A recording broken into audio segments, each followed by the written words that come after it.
At this point, it's dinner time and we're all starting to line up for chow.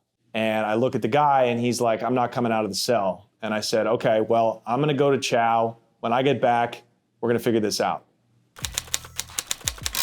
Now it's chow time, so we all leave our cells, turn and start marching towards the chow hall. And we walk single file through this big maze of a prison. You all line up, you get your slop, your hamburger, your dessert, your glass of milk, or your cold sugarless tea.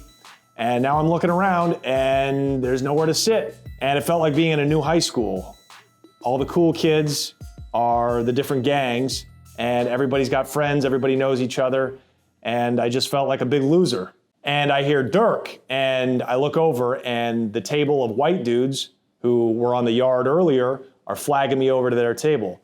And so I have a seat and I start eating with the dudes. And these are all Aryan Brotherhood, very typical shaved heads, swastikas, European flags all over, and just typical cast of, white prison inmates.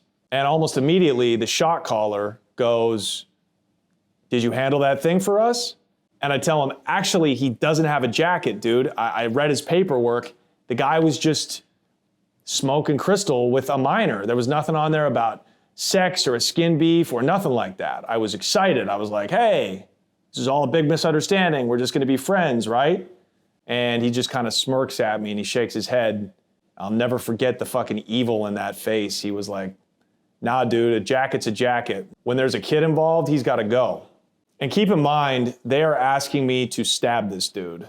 They haven't said it explicitly, but there's no fighting in prison, especially when it comes to sex offenders or gang beefs.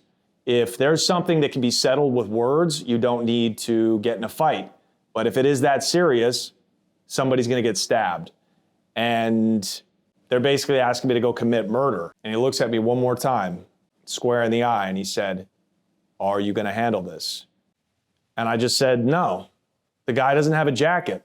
I talked to him. He's a solid dude.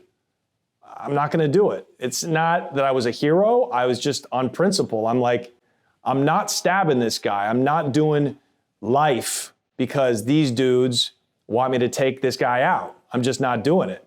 Because I knew if I stab this guy and he survives, I'm still getting 25 years minimum. If I kill him, I'm getting a life sentence. So my whole thought was, I would rather stab these dudes who are trying to kill me, and then in court, I can plead self-defense. So I was thinking analytically at this point. I was like, what can I do to not catch a life sentence? That's all that's going through my head.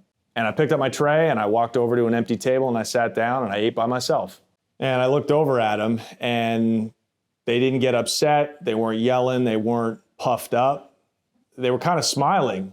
And in a way, I think that I had either pissed them off or gained their respect. But I knew these guys were going to be trouble for my entire stay at Two Rivers.